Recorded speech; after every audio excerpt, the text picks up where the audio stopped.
Things are coming full circle. That's why you have to leave that toxic circumstance. Hey, what's up? It's your girl Nicolette, and this is a confirmation message for you Tuesday, June 3rd.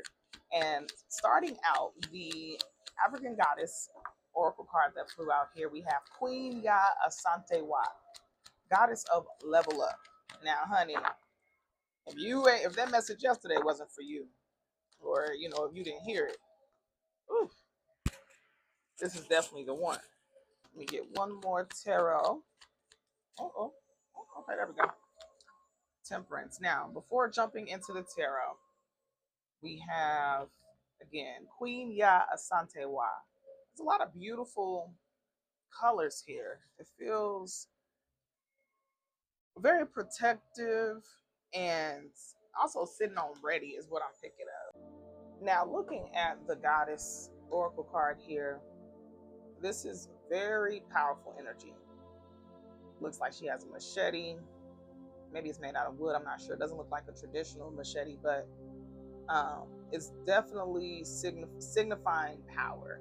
And then you see that floating stool there. In the culture, a lot of African cultures, Asian cultures, those stools represent leadership and like the rite of passage. So I feel like that has some sort of insight on what the message is for you today, but ultimately leveling up. Okay, so for Queen Ya Asante Wa, she is from Ghana. She represents earth energy. And her guidance here says, raise your standards. A leap forward for one is a leap forward for the tribe. Your choices can raise the frequency of your community and the planet.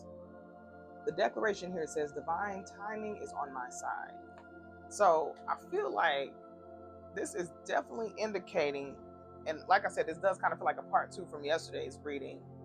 You're in a place now where you are removing yourself out of toxicity, lifting those heavy burdens off of your shoulders. And the tarot we have, or for the tarot rather, we have the world that flew out, and then we also have the temperance. These are two major arcana cards, two major events that are happening. There could be a Sagittarius that you're dealing with here, or you're a Sagittarius, okay?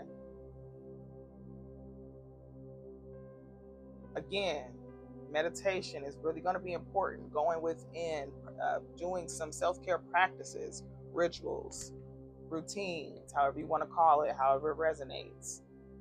Really being able to unlock the light within you.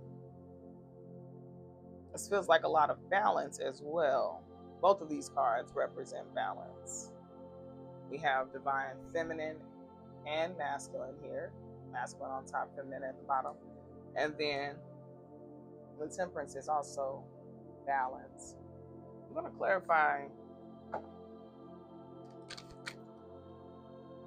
9 of Wands.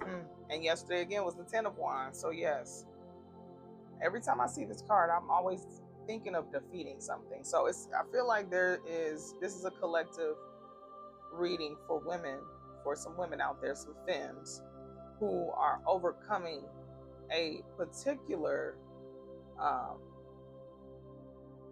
it's like spiritual warfare. It could be ending a relationship. It does feel like something is coming to an end, and it's you that's transforming within that's going to cause this. And it doesn't mean that it's a bad thing. It doesn't mean that you're wrong. It just means that you being who you want to be and who you're being called and who you're called to be is not going to be conducive for the circumstance that's at hand. It could be a toxic relationship. It could be you healing from past trauma, wounds, things that have really been holding you back and preventing you and ultimately blocking you from God that's calling upon your life. So that is what I'm picking up, y'all. I hope that is helpful.